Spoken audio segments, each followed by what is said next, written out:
हाथ कांप रहे थे। अयाज ने मुझे थाम लिया और धीमे स्वर में कहा, कहाँ भागी जा रही हो? इतनी बेख्याली में कि मुझे भी नहीं देखा और मेरी जानिब पुरसुकून से देख रहे थे, मानो अब्बा के फैसले से बेखबर हो। लेकिन मेरे दिल में अजीब सी घबराहट, जैसे पिंजरे की सलाखें टूटकर खुल गई हों, मगर आसमान धुंधला हो। अब्बा ने तुम्हें बुलाया है, कहकर नजरें चुराते हुए मैं अपने कमरे में चली आई। जुमे का दिन आया। घर में चहल पहल थी। अब्बा ने खुद मेरा हाथ अयाज के हाथ में रख दिया था। मेरे कानों में काजी साहब की आवाज गूंजी। तब मुझे एहसास हुआ। मैंने सुना काजी साहब निकाह कबूल है पूछ रहे थे। मेरे होंठ थरथराए। मैंने कांपती हुई आवाज में कहा, कबूल है। और इसी लफ्ज के साथ मेरी तकदीर पर ताला लग गया। निकाह के बाद घर खुशियों से रोशन हो उठा। हर तरफ दुआओं की गूंज थी। रिश्तेदार मिठाइयाँ खा रहे थे, बच्चे खेल रहे थे और अब्बा की आंखें नम होकर भी चमक रही थी।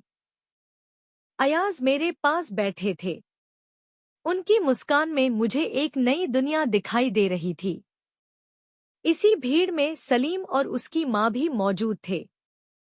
सलीम की आंखों में जलन साफ झलक रही थी। वो बार बार मुझे घूर रहा था, जैसे मैं उसकी हार का ऐलान बन गई हूँ। उसकी माँ ने थाल में मिठाई रखकर कहा, ये हमारे हाथ के लड्डू हैं, आपकी खुशियों में मिठास भर देंगे। किसे पता था कि उन्हीं लड्डुओं में जहर घुला है। जहर नहीं, नफरत और जुनून का वो जहर जिसने सलीम को अंधा कर दिया था। बस यही गूंज रहा था। अगर समीरा मेरी नहीं, तो किसी और की भी नहीं हो सकती। मैंने भी सबकी तरह मिठाई खा ली। कुछ ही पलों में सांस भारी होने लगी। दिल जैसे सीने को तोड़कर बाहर आना चाहता था। समीरा, अयाज ने मुझे थाम लिया। मैं उनके हाथों में थी, लेकिन मेरी धड़कनें टूट रही थी। अब्बा घबराकर दुआएं पढ़ रहे थे। पूरा घर अफरातफरी में था। मेरी आंखों के सामने अंधेरा छा रहा था। मैंने आखिरी बार अब्बा का चेहरा देखा, फिर अयाज की आंखों में डूब गई। उनकी आंखें कह रही थी, मैं तुम्हें खोना नहीं चाहता। मैंने टूटी हुई सांसों के बीच कहा, अब्बा।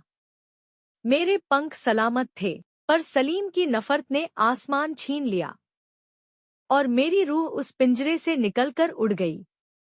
सन्नाटा फैल गया। अब्बा वहीं बैठकर सुबकते रहे। अयाज ने मेरा निढाल जिस्म सीने से लगा लिया, लेकिन मेरी सांसें हमेशा के लिए थम चुकी थी। सलीम और उसकी माँ की करतूत सामने आई, मगर अब बहुत देर हो चुकी थी। पिंजरे की मैना अब पिंजरे से निकलकर रूह में तब्दील हो चुकी थी। समीरा के जाने के बाद घर में एक लंबा सन्नाटा पसरा रहा। पिंजरे की सलाखें जस की तस थीं, लेकिन उसके भीतर बैठी बाकी की 6 मैना चुप नहीं रहीं। उन्होंने तय किया कि समीरा का सपना अब उनका सफर बनेगा। कोई वकील बनकर औरतों के हक की लड़ाई लड़ी, कोई टीचर बनकर बच्चों के भविष्य को रोशनी दी, कोई आयुर्वेदिक चिकित्सक बनकर दर्द का इलाज करने लगी, कोई आलिमा बनकर इल्म की मशाल थाम ली, और एक ने हाउसवाइफ होते हुए भी अपने हुनर से दूसरी औरतों को रसोई के जरिए आत्मनिर्भर बनाना सिखाया। समीरा की उड़ान भले अधूरी रह गई, लेकिन उसकी बहनों ने घर की चौखट से ही आसमानों की ऊंचाई छू ली। पिंजरे में रहते हुए भी उन्होंने साबित कर दिया कि उड़ान सिर्फ पंखों से नहीं, हौसलों से होती है। आज़ादी का मतलब पिंजरा तोड़कर उड़ना नहीं है। आज़ादी का मतलब है सोच को गुलामी से आज़ाद करना। ये पिंजरा उनके अपने परिवार ने नहीं, बल्कि समाज की तंग और गंदी मानसिकता ने बनाया था। खुली हवा में सांस लेना हर किसी को अच्छा लगता है, लेकिन जब उसी हवा में जहर घुल जाए तो लाखों लड़कियां जिंदा लाश बनकर रह जाती हैं और कुछ, जैसे समीरा, इस दुनिया से हमेशा के लिए रुखसत हो जाती हैं। उसके जाने के बाद भी वो हवा के जहर फैलाने वाले लोग खुली हवा में आजादी का जश्न मनाते घूमते हैं।